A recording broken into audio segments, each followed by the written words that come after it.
Perfeito, pessoal, boa noite. Iniciamos nossa gravação, então, nós vamos ler esse texto aqui do Cortella. É a introdução do livro dele, A Escola e o Conhecimento. Esse livro foi escrito no milênio passado, muito antes do Mário Sérgio Cortella virar um youtuber palestrante. Né? Esse sujeito, Cortella, vocês provavelmente já ouviram falar dele. Ele se tornou relativamente famoso, junto do Clóvis e do Karnal, e eventualmente mais um ou outro professor de filosofia desses que agora frequenta o YouTube. Mas, enfim, vocês vão reparar que o texto ele não é muito recente, por conta de alguns dados que ele apresenta que já estão defasados. Mas isso aí não vai atrapalhar em nada a nossa leitura, né, e o que nos interessa, esse texto aí. Pessoal que ainda não tiver chegado, confere depois o arquivo gravado. Bom, então, como eu havia dito antes, a nossa ideia é ler o texto aqui durante as nossas aulas. Eventualmente, eu vou pular algumas coisas, né? Isso para deixar as aulas um pouco mais ágeis. Né? Muitas vezes também porque o que nos interessa vai estar entre as linhas do texto e não explicitamente como está dito aí. Bom, mas nós vamos começar aqui a esse nosso trabalho de debulhar o texto já. Esse primeiro parágrafo, vamos dar uma olhadinha nele. A questão que nos interessa nessa primeira parte do nosso curso é essa que abre esse tópico, o que significa, ou o que é isso, o ser humano. Esse depois vai ser o central das nossas questões sobre ética. Então, o Cortella ele começa colocando que foram muitas as tentativas de apreender isso que seria a essência humana, ele diz aí, capturar uma essencialidade da natureza humana. Vamos lá. Quando a gente diz essência humana, a gente também está dizendo natureza humana. É a natureza que é entendida justamente como essência. O que é a essência? É o conjunto de atributos, de qualidades, de predicados essenciais, fundamentais, para que nós tenhamos, aqui no caso, um ser humano. Né? Ou seja, é aquilo que se exprime pelo conceito. Né? Se o indivíduo é gordo, alto, louro, ou se ele é japonês, se ele é baixinho, se ele é magrelo, nada disso são predicados fundamentais. Então, quais são os predicados? Né? Quais são os atributos? Quais são as qualidades sem as quais nós não teríamos o japonês, né? O louro, o branquinho, o Zé da esquina, a Mariazinha, o Adolf Hitler e outros mais. O Cortella, ele começa aqui iniciando, ele começa citando o Aristóteles, né, a definição mais entranhada no senso comum, digamos assim. Né? O homem é um animal racional.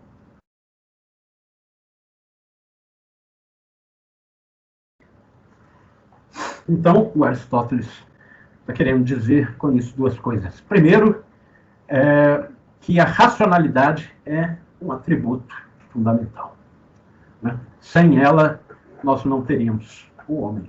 Apesar dos jornais, aparentemente, mentirem isso todos os dias. Né?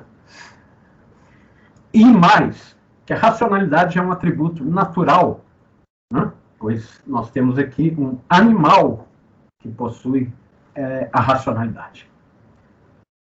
Nós, mais à frente, no texto, vamos ver que essa definição clássica e amplamente difundida no senso comum é falsa.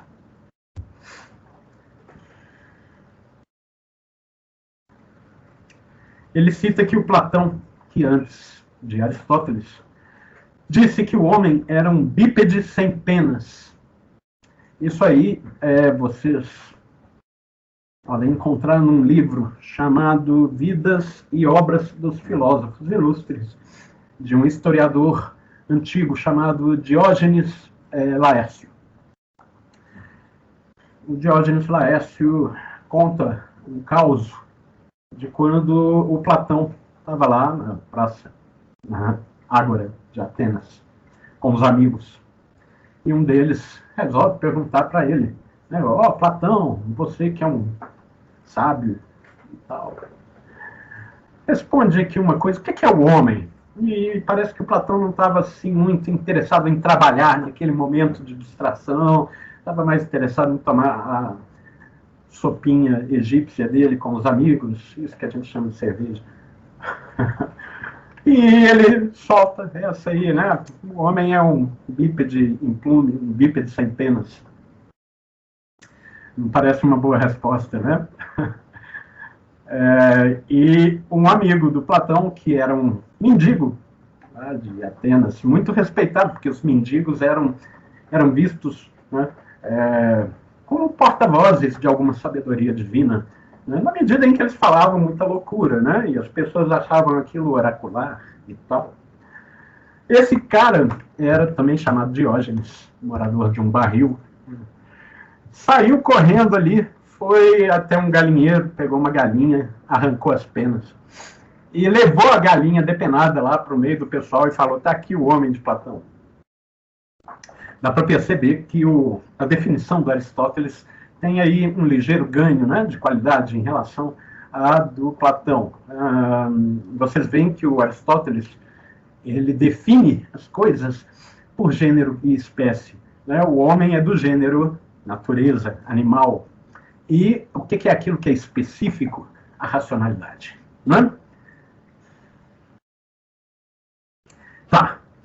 No início do século XX, já no finalzinho desse primeiro parágrafo, está aí o Portela dizendo que Fernando Pessoa, o poeta português, elaborou uma definição um pouco mórbida, mas tecnicamente bem precisa. O homem é um cadáver adiado. Aqui, nesse momento, a gente não sabe quem é que está trolando a gente. Né? Quem é que está fazendo hora com a nossa cara? É o Fernando Pessoa ou é o Cortella? Ou será que nenhum dos dois eles não perceberam que a definição é tudo menos tecnicamente bem precisa? E por quê? Porque os bichos também morrem. Né? No entanto, parece que o que define o homem é o fato de que, quando ele morre, ele se torna um cadáver, porque é adiado, convenhamos, os bichos também são. Então, aqui no caso, percebam, o adiado é o genérico, o cadáver é o específico. Né? Tá, mas se isso aí, ser cadáver, adiado, não se diz dos bichos, mas apenas do homem, é preciso saber o que o homem é para poder dizer que aqui temos um cadáver adiado, de tal modo que a resposta pressupõe, né, saber a pergunta. Isso é um círculo lógico. Bom, mas isso aí não é o que nos interessa. Então vamos seguir em frente. Né? O que é incomum nessas ideias? A tentativa de identificar o humano, dar-nos uma identidade. Isto é, nos distinguir do restante, da realidade e da natureza.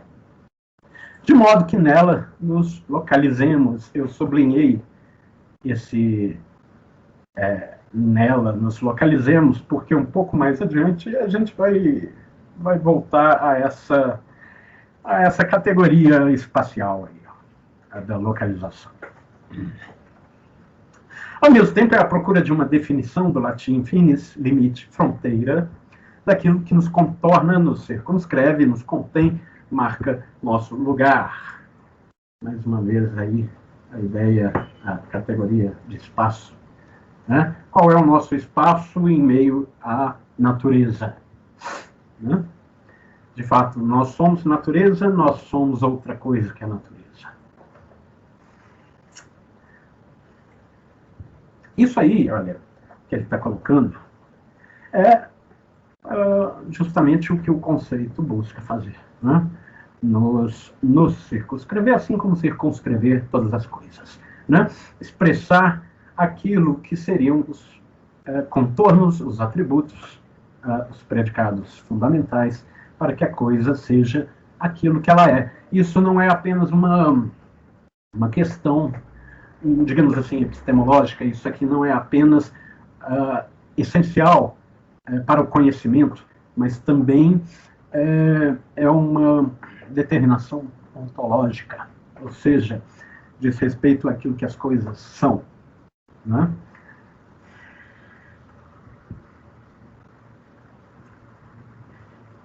Sem que haja esses atributos e sem que haja a capacidade de reconhecê-los, não há como identificar as coisas. E é preciso que nós identifiquemos as coisas, não apenas por alguma forma de... Não é simplesmente porque precisamos lidar com elas, não é? Mas a gente tem de lidar com elas por uma questão vital, sobrevivência.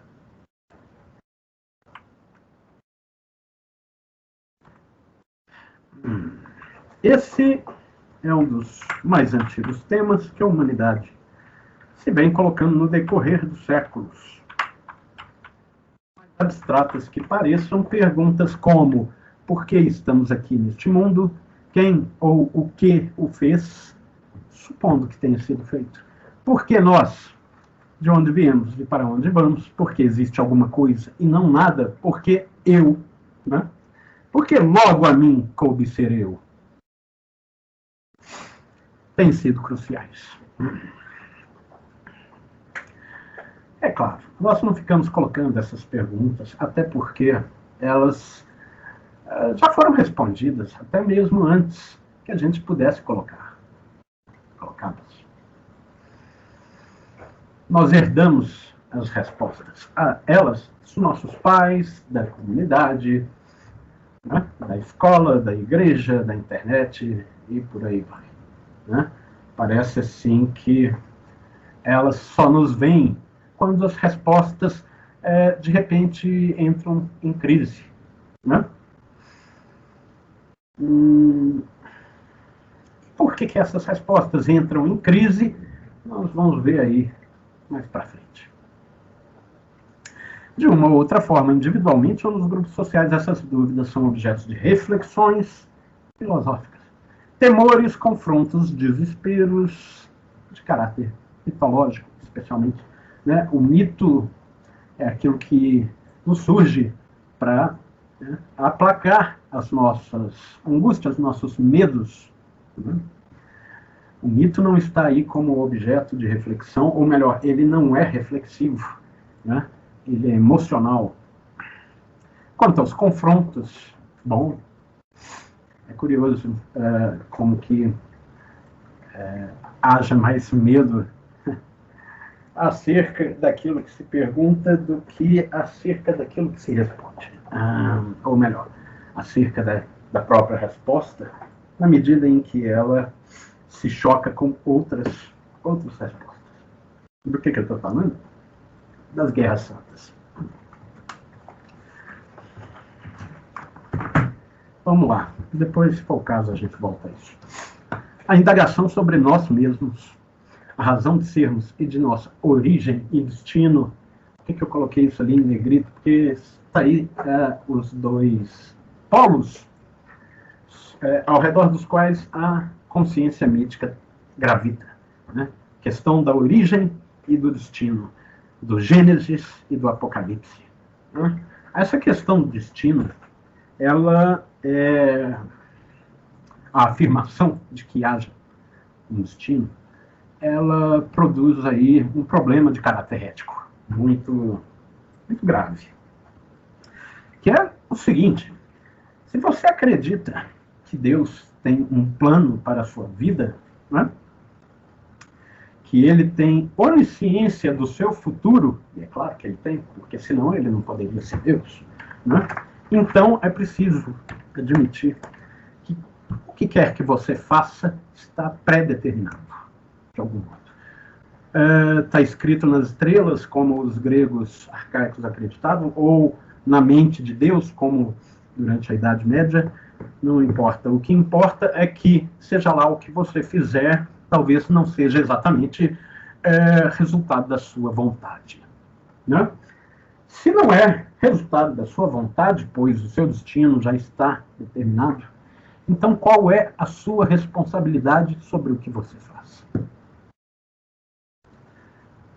É por isso mesmo que quando a gente pega lá o Homero e observa a atitude dos heróis, percebe que eles são moralmente infantis, pueris, né? E um deles, se me lembro bem, o Agamenon, diz com todas as letras, né? O que quer que eu faça, eu não posso alterar, é o meu destino, nem os deuses podem alterar o destino das pessoas. Ora, se é assim, então a sua escolha, o seu livre-arbítrio não existe.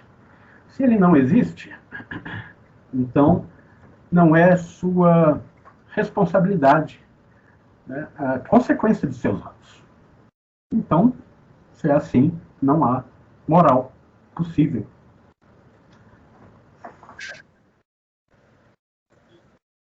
Lá vem o Felipe. Lá vem o Felipe. Diga lá. Eu vou deixar o senhor terminar o raciocínio. Não, já terminei. Tá, então, o que o senhor acha, na sua opinião? O que eu acho é que não existe destino, que somos livres. E por isso nós respondemos pelo que fazemos. Parece perfeito. Ótimo. Parece perfeito? Sim, eu penso assim também. Pensou se seu professor de ética dissesse, não, destino existe. Você não responde pelo que você faz, não. Uai, então o que nós estamos fazendo aqui? Né? Essa é uma aula de quê? Olha só, um minutinho. Eu fui seminarista, né, como antes eu tinha comentado para vocês, e lá a gente tinha acompanhamento espiritual. E uma vez, uma freira falou uma coisa lá e que me tocou muito e me toca até hoje. Ela olhou assim para nós que estávamos lá, tinha sido feita uma evangelização no presídio, e elas foram lá cuidar dos presos, tal, enfim, uma ação social. E aí quando ela chegou na casa, ela perguntou para nós o que diferenciava aquelas pessoas que estavam presas de nós. E aí todo mundo não conseguiu responder, né? Porque achou a pergunta muito difícil. Então ela indagou e falou o seguinte: ela disse que o que muda dos presos para nós é porque os presos estão presos e em algum minuto da vida deles, eles foram descontrolados. Eles não agiram de uma maneira certa. Então, eles saíram do controle. Isso que ela falou é muito interessante. Por quê? Porque as nossas ações, aí vai de encontro com o que o senhor falou, né? As nossas ações, elas dizem aquilo que somos. E devemos sempre responder por elas. Então, é exatamente isso, sabe, que você falou. Nós somos fruto das nossas ações, então nós respondemos por tudo aquilo que fazemos. Mas e aquele que agiu porque estava convicto do mal que estava praticando? Hã? Então, sabe aquela definição do Sócrates que o mal é ignorância do bem? O Kant vai dizer depois, olha, nem sempre, né? Porque tem aquele que sabe o que é o correto, né? E, no entanto, ele age mal, não é por ignorar, é porque ele quer. Esse aí, percebe? Não é simples descontrole, é digamos, um coração perverso. Né? Esse aí é mal mesmo. Mas assim, levando para o lado da Bíblia, né? Sei. Até o apóstolo Paulo, quando ele estava no seu apostolado, Ele disse que o bem que ele queria, ele não fazia, e o mal que ele não queria, ele acabava fazendo. E aí vai de encontro com nossa realidade. Muitas das vezes, eu falo por mim, o bem que eu quero, muitas das vezes eu não faço, e o mal que eu não quero, eu acabo fazendo. Eu acho que isso é um gene do ser humano, né? Nós temos esse gene da maldade. Eu não sei o que é. Gene da maldade? Para aí. Ó, fale por você. Eu não tenho gene da maldade nenhum. Isso aí você está querendo dizer que o mal é natural. Se é um gene, faz lembrar o Richard Dawkins, que fala em gene egoísta, né? Vamos com calma nessas naturalizações, tá? Para frente a gente vai falar disso. Segura aí isso. A gente vai voltar a isso, beleza? Vamos voltar aqui para o nosso texto. Vejam lá o que o Cortella está fazendo nesse parágrafo. Ele está associando a questão sobre o que somos com o porquê. Olha lá. A razão de sermos e de nossa origem destino, isto é, o sentido de nossa existência, é de fato um tema presente em toda a história. Mesmo em tempos atuais, aqui ele ainda faz uma outra coisa, olha lá. Quando a ciência atingiu patamares impressionantes de inventividade e variedade, a resposta parece contraditoriamente afastar-se cada vez mais, e aqui ele chama a ciência para entrar na roda. Então, bom, primeiro, a questão sobre quem somos, ele associa com o porquê. Por que nós? Por que logo a mim, como ser eu, e por aí vai. Por que nasci aqui no Brasil, nessa época? Por que eu não nasci, sei lá, na Somália, há alguns milênios atrás, que devia ser bem melhor como ela está hoje e tal? Ou, quem sabe, talvez na Dinamarca. Talvez tenha até nascido, professor. Só que o senhor, na sua consciência, não sabe. Mas, enfim. Só falta você me dizer que acredita em reencarnação. Mas, bom, se você acredita em reencarnação, bom, cada um acredita no que quer. Vamos lá. Crença é uma questão privada, né? Ou pelo menos deveria ser. Sabe o que eu acredito? Sei lá, não vem ao caso. Vamos lá.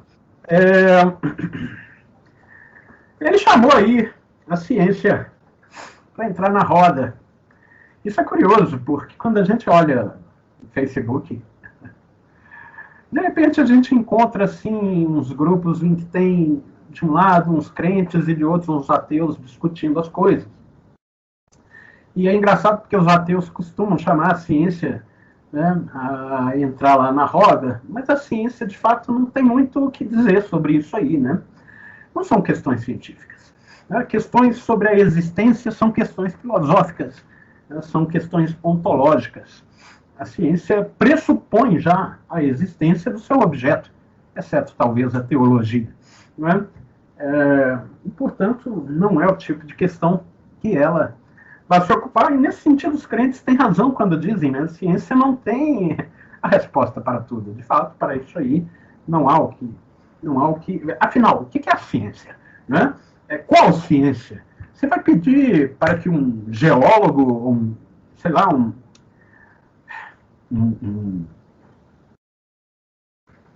químico, vira lá para o químico, pergunta para ele aqui, senhor químico, de onde nós viemos? Para onde nós vamos?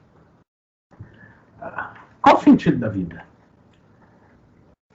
Se você perguntar para o químico o que é ciência, ele já vai dizer o seguinte: ciência é isso aqui que eu faço. Você olha, bom, mas tá aí. Engraçado porque a história, os historiadores na verdade não concordam, mas a história é uma ciência. E o que tem de científico aqui e ali que é comum de tal modo que eu possa chamar as duas de ciência? Né? Enfim, essa também não é uma questão científica, o que é a ciência. E essa é uma questão que acaba entrando na roda no parágrafo seguinte, porque o Cortella vai dizer, essa é uma das características do conhecimento. Eu posso chamar isso de ponto de vista, professor? Você acha que... Não. Não? Não. Abole o ponto de vista. Ponto de vista é particular. Nós queremos saber da coisa, não do que o sujeito acha da coisa. Percebe? O ponto de vista não diz sobre o que a coisa é, diz sobre a pessoa. Esse que é o problema. Né? Porque, na minha opinião, sei lá, comer cocô é gostoso.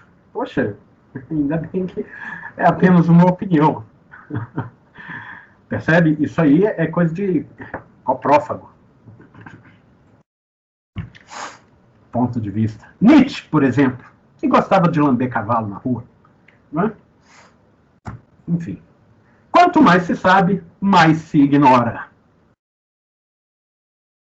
Interessante. E, de fato, né, quanto mais conhecemos o que a coisa é, mais ampliamos um horizonte daquilo que nós temos ainda que saber da coisa. Porque no que nós apreendemos algo mais da coisa, do objeto, né, mas observamos tendências de desdobramento, né, de possibilidades de vir a ser e tal, e, no entanto, ainda não temos claro para nós, né, qual dessas possibilidades é uma probabilidade. Né? Qual dessas tendências é, de fato, né, preponderante entre as demais, de tal modo que quanto mais, né, desvendamos, quanto mais desvelamos da coisa, mais sabemos que temos ainda a saber. Então é isso. Né? A ignorância, ela não é um problema. Né? A ignorância em si é uma condição natural, né, do indivíduo, evidente. Né? Ainda bem que há quem faça, por exemplo, engenharia de produção, porque assim eu posso me dispensar de fazer. Né? Vocês estão aí para assumir essa tarefa, não só por vocês mesmos, mas por todos nós que não assumimos. Né? Ainda bem que a humanidade é isso. Ela é o domínio do saber.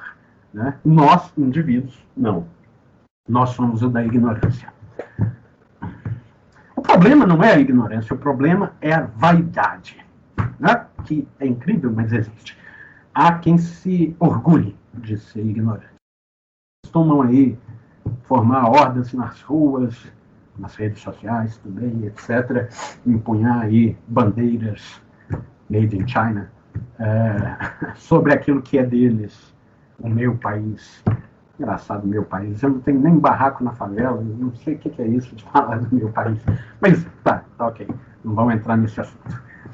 Vamos voltar aqui à epistemologia do Cortella. Ele vai justificar isso que ele disse da seguinte forma. Só é possível supor que o conhecimento vá sendo, olha isso, progressivamente revelado até atingir um estágio final de conhecimento total, né, ignorância zero, se o conhecimento for concebido como uma descoberta do que o objeto é e não, como defenderemos mais adiante, como uma construção. E aqui eu acho que o Cortella fala uma das grandes bobagens, né, de todas as que ele, por vezes, costuma dizer. Mas o erro, a bobagem, ela é profícua também, justamente porque nos ensina para onde não ir. Vejam bem, óbvio que o conhecimento é uma construção. Gabriel, pode falar. Quer abrir o microfone?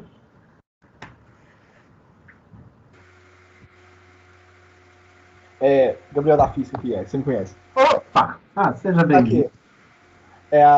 O Cortella, pouco tempo atrás, ele escreveu no Estado de Minas que a maior filósofa do Brasil era Marilene Chaui e o maior sociólogo era o Fernando Henrique.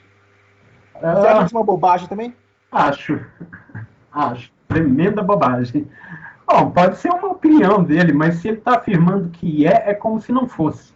Né? É como se de fato fosse a maior filósofa e não é não. E o sociólogo Fernando Henrique, não é não, viu? Mas dá um crédito para ele, né? Tá. Se é para ele, guarde para ele, né? Por que tem que expor, né, as suas idiosincrasias em público, não é mesmo? Olha, senhor Cortella, com todo respeito, o senhor realmente acha isso? Olha, isso aí é uma questão privada. Por que ele não fala para ela, olha, minha senhora Marilena Chaui, a gente vai dar uma olhadinha no texto da Marilena Chaui daqui a pouco. Acho que a senhora é a maior filósofa do Brasil, beleza, fica lá entre eles. Não precisa sair falando por aí, né?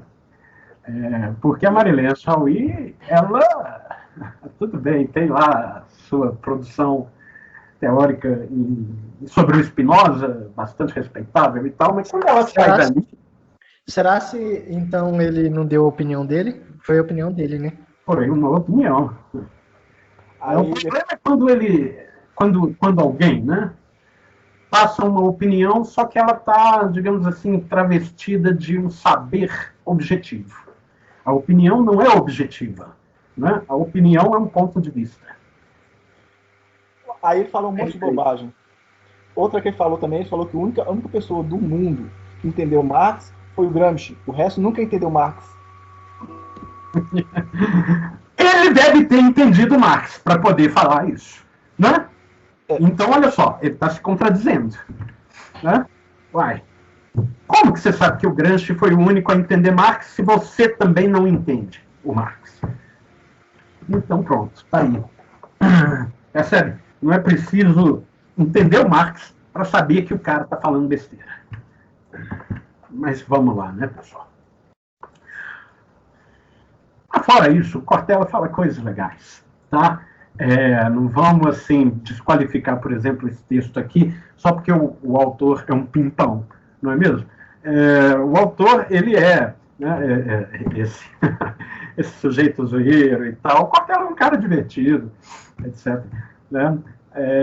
Mas ele fala coisas, assim, que vem a calhar. E aqui, quando ele fala essa coisa que ele está dizendo, ele fala algo interessante, porque, vejam, é claro que o conhecimento é uma construção, é preciso haver todo um aparato, uma linguagem específica, né, que dê conta de lidar com o objeto e daquilo que nós conhecemos a respeito dele. Mas, vejam, o objeto em si mesmo, aquilo que é conhecido, não é construído, porque se fosse, qual que é a diferença, então, entre conhecimento e ficção e literatura? Não haveria diferença nenhuma. É preciso admitir que há algo lá no objeto que não é inventado, né, mas que é desvelado, que é reconhecido, que é descoberto, de fato. Só que o fato da gente descobrir algo, né, que é do objeto e que, uma vez que descobrimos, passa a ser para nós, né, ou seja, um conhecimento daquilo que o objeto é, isso aí não significa que vamos chegar num ponto... Ô Felipe, tudo bem, vai lá, depois você assiste o vídeo. Então, o fato da gente descobrir algo do objeto não significa que a gente vai descobrir e descobrir e descobrir mais e mais até chegar a um ponto que não há mais nada que se descobrir, ou seja, o objeto não é uma cebola, né, do qual a gente vai descascando e descascando, descascando, até chegar lá no núcleozinho dele e pronto. Podemos afirmar que não há nada que se ignora a respeito, há, ao contrário, um conhecimento total do que o objeto é. Não. Por quê? Porque o objeto não é estático, né? As coisas não estão aí paradas, né, dispostas aí, ó, simplesmente ao conhecimento. É só ir lá e descascar e você descobre tudo. Não, porque tudo que existe está o tempo inteiro em processo, em movimento. Tudo que existe é dinâmico. Então, no que nós estamos descobrindo que uma coisa ela já está sendo mais. Ela está sendo... ela está se desdobrando naquilo que eu tinha dito antes, nas suas tendências, de desenvolvimento. Né? Então, o conhecimento, ele não chega a estágio final nenhum. Pelo contrário, quanto mais estamos sabendo das coisas, mais estamos vendo que as coisas, né, apontam, né, para outras, não só outras coisas, mas outras formas de ser, né? Essa coisa. Então, não chegamos a estágio final nenhum. O conhecimento continua sendo uma descoberta, que é feita, né, sobre aquelas técnicas, linguagens, etc., que nós construímos para poder abordar esse objeto. Isso era um parêntese, na verdade, né? Pessoal, só alguém, por favor, me dá aqui um help. A nossa aula termina a que hora mesmo? Eu sempre esqueço. É 20h30 ou 20h40?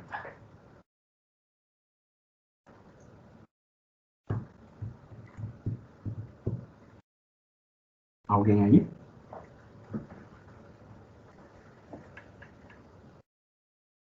Alô? Alô, vocês?